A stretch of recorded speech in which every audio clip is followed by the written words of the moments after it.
చూడండి. ఈ విధానంలో కటింగ్ మన వీడియో షేర్ చేశానా, ఏం టేప్ కొలతలు, ఏం మార్కింగ్లు, ఏం చదువుతో చేశానని ఇలా ఫోల్డింగ్ చేసి ఆది బ్లౌజ్ని కట్ చేసి కుట్టాను.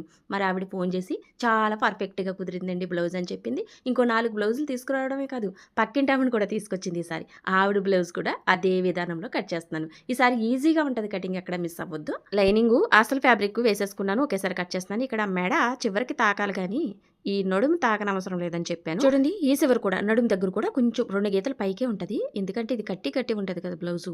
అలాగే ఉంచండి. చూడండి, హైట్ని మెజర్మెంట్ చేసినప్పుడు ఇలా లాగాలి. ఇలా లాగి అప్పుడు మార్కింగ్ చేయాలి. అప్పుడు పక్కా హైట్ వస్తుంది. ఎందుకంటే ఇది కట్టి ఉన్న బ్లౌజ్ ఇప్పుడు కూడా కుదించి పడుతుంది కాబట్టి లైట్గా లాగి మార్కింగ్ చేసుకోవాలి. ఇది స్ట్రైట్గానే ఉంటుంది కాబట్టి బ్యాక్ ముక్క మీరు లాగినంత మాత్రాన ఎక్కువ సాగిపోద్దులేండి. మామూలు బ్లౌజ్ అయితే సాగుతుంది, లైనింగ్ అస్సలు సాగదు. మళ్ళీ ఫ్రంట్ ముక్క అయితే క్రాస్ విధానంలో తీస్తాం కాబట్టి సాగుతుంది, కానీ బ్యాక్ అంతగా సాగదు కాబట్టి భయపడద్దు. కొంచెం లాగి మార్కింగ్ చేయండి హైట్. ఇంకా మెడ ఎలా ఉందో అలా రౌండ్గా గీసి వేసుకున్నాక ఎదరికి ఒక మార్కింగ్ మళ్ళీ గీసుకోవాలి ఖర్చు అన్నట్టు. ఇక్కడ మెడ లోతు కూడా వచ్చేస్తుంది మీకు పక్కాగా. ఇక ఈ చివరికి వచ్చేయండి. ఇక్కడ చూడండి, మీరు సంక దగ్గర కుట్టుని చూడండి, ఆ కుట్టు దగ్గర మార్కింగ్, మరి అవతల మార్కింగ్ ఎందుకు చేశానో ఒక డ్రా చేశాను, అది ఖర్చు అన్నమాట. ఆ ఖర్చు లైన్ కూడా గీసుకోవాలి పావించు అన్నట్టు. చూసారా, ఇవి మీకు ఖర్చు బయటకు కనపడదు కదా, అందుకే గీసి చూపించాను. చూడండి, సంక ఎత్తు దగ్గర కూడా ఇలాగే 2 మార్కింగ్లు చేసుకుని కిందగా స్ట్రైట్గా ఒక లైన్ గీసేయండి. ఇక లైన్ గీసినప్పుడు నడుము దగ్గర మీకు గ్యాప్ వస్తుంది. అది ఏంటనుకుంటున్నారు, చెస్ట్ కొలత ఎప్పుడు ఎక్కువ ఉంటుంది, నడుము కొలత తక్కువ ఉంటుంది. ఈ గ్యాపే మనకి బ్యాక్ సైడ్ వేసుకునే డాట్లకి సరిపోతుందండి. అలాగా ఓకేనా, అది ఎక్కువ ఉంటుంది. అలాగా మీరు కట్ చేసినప్పుడు చూడండి, కాలితే గ్యాప్ వస్తుంది. పైనుంచి చెస్ట్ కొలత కిందకి దిగుతున్నప్పుడు నడుము కింద గ్యాప్ వస్తుంది, అది మీకు ఇంకో డాట్లు ఉండిపోద్ది ఆ క్లాత్.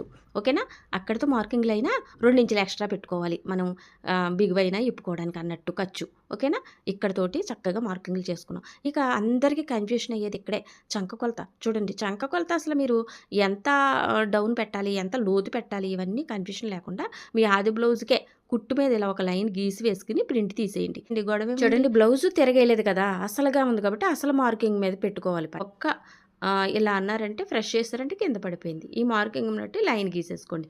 ఇక్కడ ఎలా అడ్జస్ట్ చేసుకోవాలో కూడా చెప్తాను. ఇలా ప్రింట్ తీసినంత మాత్రాన కరెక్ట్ అని కాదు, ఎప్పుడు కూడా చంక కొలత కొలుచుకున్నాకే కట్ చేసుకోవాలి. మెడ కొలత కూడా అంతేని. మరి మనం చెక్ చేసుకుంటే తప్పేముంది, టైం తీసుకుంటే తప్పేముంది. చూడండి, చక్కగా ఇలా పెట్టేసి నీట్గా కొలిచేయండి. కొలిచేసినప్పుడు ఇక్కడ ఏమైంది చూడండి, 2 గీతలు తక్కువైపోయింది. ఆ 2 గీతలు కూడా తక్కువ అవుతే ఏమవుద్ది, టైట్ పట్టేస్తుంది. ఒకవేళ ఎక్కువైతే ఏమవుద్ది, లూజ్ వచ్చేస్తుంది, కుచ్చులు వచ్చేస్తాయి. మరి పైకి పెట్టి మధ్యలోంచి ఇలా డ్రా చేశాను. ఇది అసలు ఖాయం, ఇది ఖాయమండి గీత, గుర్తుపెట్టుకోండి. అలాగే ఖర్చు లైన్ కూడా పైకి పెంచి అప్పుడు ఒకసారి కొలుచుకుని ఆ తర్వాత కట్ చేసుకోవాలి బ్యాక్. వీడియోకి ఒక లైక్ చేయండి. బాయ్.